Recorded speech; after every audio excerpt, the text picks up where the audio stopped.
సర్వం శివం శివం సర్వం శివాయ గురవే నమః. రాబోయే డిసెంబర్ 12 శుక్రవారం, మార్గశిర మాసం బహుళ అష్టమి. ఆ రోజు ప్రతి ఒక్కరూ అనగాష్టమి వ్రతాన్ని ఆచరించాలి. ఈ వీడియో అంటే ఉదయం ఒక వీడియో అప్లోడ్ చేశాను. అప్పుడు చాలా మంది కమెంట్ రూపంలో తెలియజేశారు, ఏమిటి అంటే అనగాష్టమి వ్రతం పూజా విధానం తెలపండి అని. కాబట్టి ఈ వీడియోలో నేను అనగాష్టమి వ్రతం యొక్క పూజా విధానం తెలియజేస్తాను. భక్తి శ్రద్ధలతో వినండి. ఏ వ్రతము చేసినా కూడా మనకు కావలసినది ముఖ్యమైనవి 3 విషయాలు. 1 భక్తి, 2 సంకల్పం, 3 మనస్సు నిర్మలంగా ఉండటం. ఈ 3 ఉంటేనే పూజ యొక్క ఫలం దక్కుతుంది, వ్రతం యొక్క ఫలం దక్కుతుంది. ముందుగా ఆ రోజు తలస్నానం చేసుకోండి. చేసిన తర్వాత పూజా మంటపాన్ని శుభ్రం చేసుకోండి.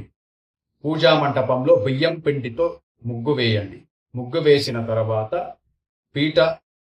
ముగ్గు పైన పీట వేయండి. పీట పైన తెల్లని వస్త్రం వేయండి. ఆ వస్త్రం మీద బియ్యం పోసి 2 కలశాలు పెట్టుకోండి.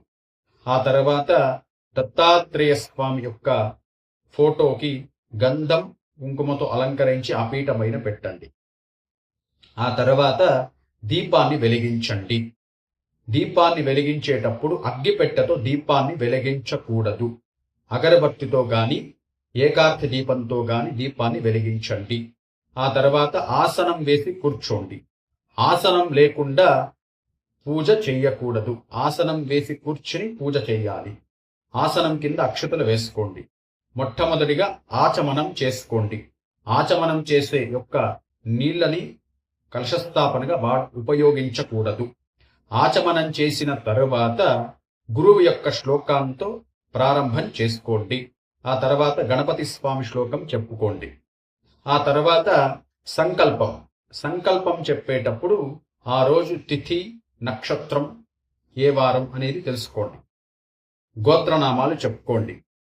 సంకల్పం చెప్పేటప్పుడు గోత్రనామాలు చెప్పిన తరువాత మమ సహ కుటుంబానాం క్షేమ స్థైర్య ధైర్య వీర్య విజయ అభయ ఆయు ఆరోగ్య ఐశ్వర్య అభివృద్ధ్యర్థం ధర్మ అర్థ కామ మోక్ష చతుర్విధ ఫల పురుషార్థ సిద్ధ్యర్థం సత్సంతాన సౌభాగ్య ఫలప్రాప్త్యర్థం మనోవాంఛిత ఫలసిద్ధ్యర్థం అనగాదేవి సమేత అనగస్వామి దేవత సంపూర్ణ కృపా కటాక్ష ఫలసిద్ధ్యర్థం అని చెప్పుకుంటే చాలు. ఆ తర్వాత కలశ స్థాపన చేసుకోవాలి. కలశ స్థాపనకు సపరేట్గా ఒక చెంబులో నీళ్లు పెట్టుకోండి. ఆ కలశ స్థాపన నీళ్ళని మనము ప్రోక్షణకి, అభిషేకానికి ఉపయోగించాలి. ఆచమనం చేసిన నీళ్లను అభిషేకానికి ఉపయోగించకూడదు. కలశ స్థాపన అయిన తర్వాత గణపతి పూజ. ఏ వ్రతము చేసినా, ఏ పూజ చేసినా మొట్టమొదటిగా గణపతి స్వామి పూజ చేయాలి. అది దృష్టిలో పెట్టుకోండి. గణపతి పూజ అయిన తర్వాత ఈ వ్రతంలో మనము అష్టదిక్పాలకులు ఉంటారు. అక్కడ ఒక్కొక్క దేవత ఉంటారు. ఆ దేవతని ఆహ్వానం చేసుకోవాలి. మొట్టమొదటిగా అణిమ, లగిమ, ప్రాప్తి, ప్రాకామ్య, ఇషిత్వ, వశిత్వ, కామావసాయత, మహిమ, ఈ 8 దేవతలు ఆవాహనం చేసిన తర్వాత అనఘాదేవి సమేత అనగస్వామిని ఆవాహనం చేయాలి. ఆ తర్వాత ధ్యానం, ఆవాహనం, ఆచమనం, అర్ఘ్యం, పంచామృత అభిషేకం, శుద్ధోదక స్నానం.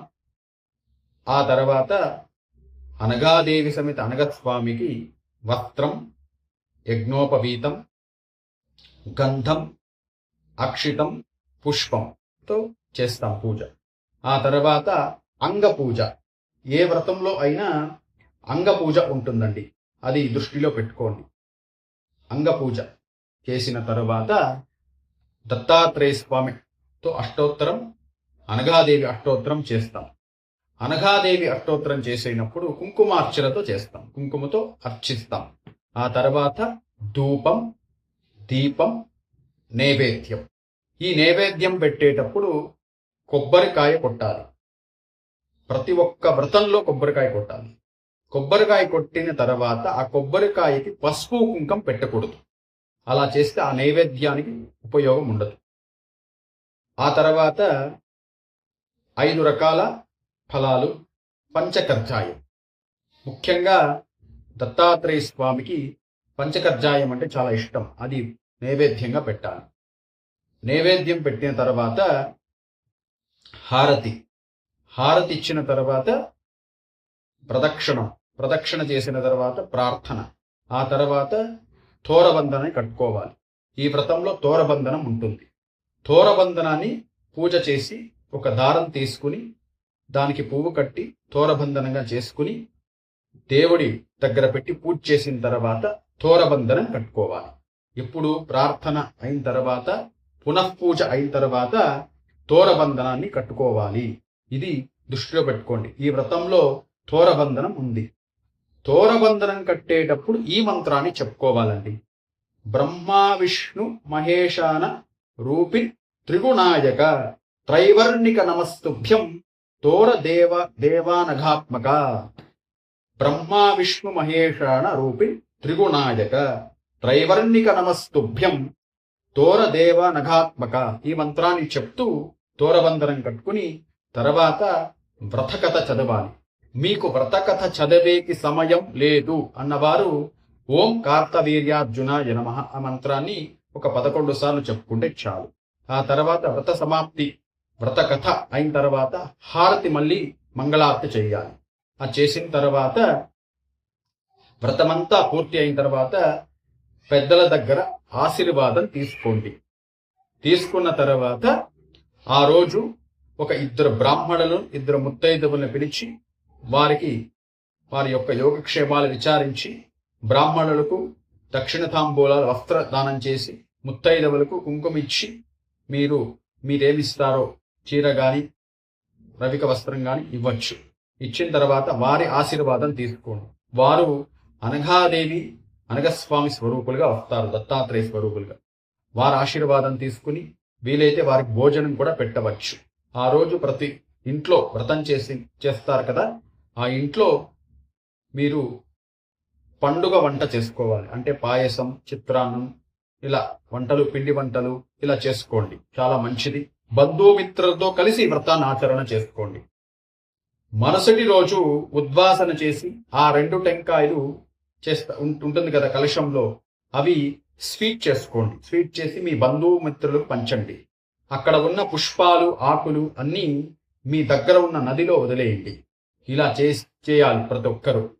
ఇలా చేస్తే సంపూర్ణంగా మీరు అనుకున్న కోరికలు సిద్ధిస్తుంది. ప్రతి ఒక్కరూ ఆచరణ చేయండి. మీకు సమయం లేకపోతే షోడోపచార పూజ చేసి అయినా వ్రతాన్ని చేసుకోండి. దయచేసి ఎవరు మిస్ చేసుకోకండి. ఈ వ్రతం భక్తి శ్రద్ధలతో ఆచరించండి. మీకందరికీ దత్తాత్రేయ స్వామి సంపూర్ణ అనుగ్రహం కలగాలి. మీరు అనుకున్న కోరికలు సిద్ధించాలి. మీకు ఆరోగ్యం బాగుండాలి. మీ ఇంట్లో మనశ్శాంతి ఉండాలని కోరుకుంటూ స్వస్తి.